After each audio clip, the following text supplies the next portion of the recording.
I was Amarnath. So ட்ரம்ப்புக்கு வந்து ஒரு செம்மையா ஆப்பு விழுந்திருக்கு. ஸோ அவங்களுடைய கோட் வந்துட்டு, "நீங்க வந்து international emergency economic power act பயன்படுத்தி டாரிஃப் போட்டது சரி கிடையாது." அப்படின்ற மாரி சொல்லியாச்சு.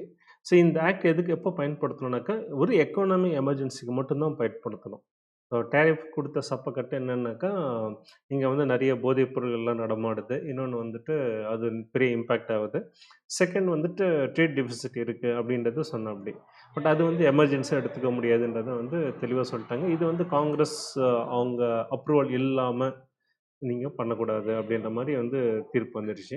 ஸோ இப்ப என்னாச்சு அப்படின்னாக்கா, ட்ரம்ப் வந்து கிட்டத்தட்ட வந்து ஒரு குளோபலி வந்து ஒரு 10% டாரிஃப் அது டெம்பரவரி ஏதோ பண்ணணும் அப்படின்ட்டு ஒரு நியூஸ் இருக்கு. ஸோ அந்த மாரி ஆச்சு அப்படின்னாக்கா, மண்டே வந்து செமையா வந்து மார்க்கெட் கேப் அப் ஆறதுக்கு நெறைய சான்சஸ் இருக்கு. பட் இது எல்லாமே டெம்பரவரி தான். ஸோ ட்ரம்ப் வந்து இவ்வளோ தூரம் பண்ணியிருக்காப்படி, இதெல்லாம் தெரியாம தான் பண்ணியிருக்காரா? அப்படின்னாக்கா, அது பெரிய வந்து பல பேருக்கு, "இது என்ன இந்த ஆள் வந்து பெரிய முட்டாள்தனமா பண்ணிட்டு இருக்காப்படி, எப்போ பார்த்தாலும் மாத்தி மாத்தி பேசிட்டு இருக்காப்படி" அப்படின்ட்டு. என்ன பொறுத்தவரைக்கும் முட்டாள்தனமெல்லாம் கிடையாது. அந்த ஆள் வந்து செம்ம அறிவு அந்த ஆளுக்கு. ஆ இன்னொன்னு சொன்னேன், ஆணவக்காரன்னு தான் சொல்லுவேனே தவிர, முட்டாள்தனம்னு சொன்னேனாக்கா நான் ஒத்துக்கவே மாட்டேன். என்னன்னாக்கா, இது நடக்கும்னு தான் எனக்கு நல்லாவே தெரியும். இந்த ஆக்ட்ட யூஸ் பண்ணி அவர் பண்றது சரியில்ல அப்படின்னு நல்லா தெரியும். ஆனா காரியம் நடக்கணும். எல்லாத்தையும் வந்து உலகத்துல இருக்க அத்தன நாட்டையும் வந்துட்டு தன் கைக்குள்ள கொண்டுட்டு வரணும். தான் சொல்றத கேட்கணும். ஒரு அடங்காத நரித்தனம், ஒரு ஆணவத்தனம் தான். ஸோ இதுதான் நடக்குன்றது தெரியும். வந்தா வர லாபம். முடிஞ்சளவு என்னென்ன அடிக்கணுமோ அத்தனையும் அடிச்சு பார்க்கலாம் அப்படின்ட்டு பண்ணக்கூடிய விஷயம் தான் வந்து தெளிவா பண்ணியிருக்காப்படி. ஸோ நம்ம அரசியல்வாதி சொல்லுவாங்கல்ல, மூஞ்சில காரியத்தோட்டோட துடைச்சு போட்டு போயிட்டே இருப்பேன் அப்படின்ட்டு.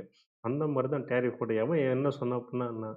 எனக்கு நல்லது நடந்தா சரி, என் நாட்டுக்கு நல்லது நடந்தா சரி. அதுக்காக எந்த நாடு எக்கேட்டு கெட்டு போனா எனக்கு என்ன? அப்படின்ற ஒரு ஆணவம் தான் வந்துட்டு ம் நான் பார்க்குறேன். அதுக்காக டாரிஃப் முட்டாள்ன்னு நான் ஒத்துக்கவே மாட்டேன். ஆ செம்ம பிரில்லியன்ட்டான ஆளு. ப்ளஸ் அடமண்ட் அப்படின்னாக்கா வேணா அது கரெக்ட்டா இருக்கும். But he is not a pool. So இதுதான். ஸோ இப்போ வந்து அந்த 10% வந்து குளோபல் டாரிஃபா எடுத்துட்டு வரணும் அப்படின்ட்டு ஒரு நியூஸஸ் வந்து கிட்டத்தட்ட வந்து அது ஒரு நியூஸா தான் இருக்கு. பட் இன்னும் கன்ஃபார்மா இன்னும் தெரியல. ஒருவேளை அது நடந்தது அப்படின்னாக்கா, மண்டே வந்து செமையா வந்து ஒரு கேப் அப் ஆறதுக்கு வந்து நெறைய சான்சஸ் இருக்கு. ஆ எப்படியும் வந்து ஒரு 200, 250 பாயிண்ட்ஸ் வந்து ஒரு கேப் அப் வரதுக்கு நெறைய வாய்ப்பு இருக்கு. ஸோ அது மாரி நடந்துச்சுனாக்கா, நம்ம லாஸ்ட் செஷன்ல வந்து வாங்குன அடிய வந்து மார்க்கெட் விழுந்தது, நேரா கொண்டு போய் மேல கொண்டு வந்து நிறுத்திரும். ஸோ இது மாரி ஆகறதுக்கு வாய்ப்பு இருக்கு. ஸோ இது வந்து ஃபர்தரா ஒரு மொமெண்டம் குடுத்தது அப்படின்னாக்கா, மேபி வந்து நம்முடைய பழைய ஆல் டைம் ஹை வந்து 26,325, 340 அந்த ரேஞ்சுக்கு வந்து போறதுக்கு நெறைய சான்சஸ் இருக்கு. பார்ப்போம் மண்டே என்ன நடக்குதுன்ட்டு. பட் இது வந்து நான் சாட்டர்டே வந்து மத்தியானத்து வாக்குல வந்து ரெக்கார்ட் பண்ணிட்டுருக்கேன். பட் எகைன் வந்து நான் நேத்து வீடியோல கூட சொல்லியிருந்தேன். யுஎஸ் வந்து அவங்களுடைய ஃபுல் நேவல் ஃபோர்ஸ் வந்துட்டு ஈரான் பக்கத்துல எடுத்துட்டு போய் நிறுத்தியிருக்கு அப்படின்ட்டு.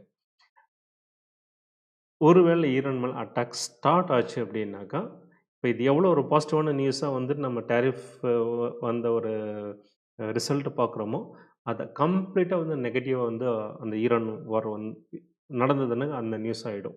ஸோ என்ன ஒரு ஒரு பெரிய பாசிட்டிவ், ஒரு பெரிய நெகட்டிவ் ஈக்குவலைஸ் பண்ணி மேபி நெகட்டிவா கீழ போறதுக்கு கூட சான்சஸ் இருக்கு. ஒருவேளை ஈரான் இஷ்யூ எதுவுமே ஃபர்தரா ஒண்ணும் நடக்கல. எஸ்பெஷலி வார் அனௌன்ஸ் பண்ணல அப்படின்னாக்கா, மேபி இது வந்து நல்ல ஒரு பூஸ்ட்டா இருந்து, மார்க்கெட் வந்து மண்டே வந்து நல்லா வந்து ஒரு கேப் அப் ஆறதுக்கு நெறைய சான்சஸ் இருக்கு. ஸோ நீங்க இத பத்தி என்ன நெனைக்கிறீங்க? ஸோ டாரிஃப்ப பத்தி என்ன நெனைக்கிறீங்க? ஸோ உங்களுடைய கமெண்ட்ஸ் வந்து கமெண்ட் பாக்ஸ்ல போடுங்க. ஸோ ஜஸ்ட் இது வந்து நான் சொல்ல வந்த விஷயம் தான். ஸோ நான் நேத்து வீடியோல சொல்லியிருந்தேன் மேபி மண்டே வந்து இந்த இஷ்யூ எல்லாமே அன்எக்ஸ்பெக்டட் இது. இந்த டக்குன்னு இது வரும் அப்டின்ட்டு. பட் ஈரான் இஷ்யூ மட்டும் வச்சுட்டு வச்சு சொல்லியிருந்தேன். மேபி ஈரான் அ வார் ஏதாவது டிக்ளேர் ஆச்சு, ஏதாவது அ அ நடந்தது அப்டின்னாக்கா, மேபி மண்டே வந்து ஒரு பட்டாசு வெடிக்கலாம். செம்மையா டவுன் ஆக சான்சஸ் இருக்குன்னு சொல்லியிருந்தேன். இப்போதைக்கு வந்து இது வந்து ஒரு வேள அது நடந்தா கூட ஆஃப்செட் பண்ணிட்டு, மண்டே கேப் டவுன் ஆகறதுக்கு வாய்ப்பு கிடையாது. மேபி கேப் அப் ஆறதுக்கு நெறைய சான்சஸ் இருக்குன்னு நெனைக்கிறேன். ஸோ உங்களுடைய கமெண்ட்ஸ் வந்து கமெண்ட் பாக்ஸ்ல சொல்லுங்க. ஆம், நெக்ஸ்ட் வீடியோ வந்து அந்த ஏற்கனவே சொல்லியிருந்தேன் இல்லையா? என் பார்வையில் உலக சந்தைகள் அந்த வீடியோல பார்ப்போம். Until then bye. Thank you.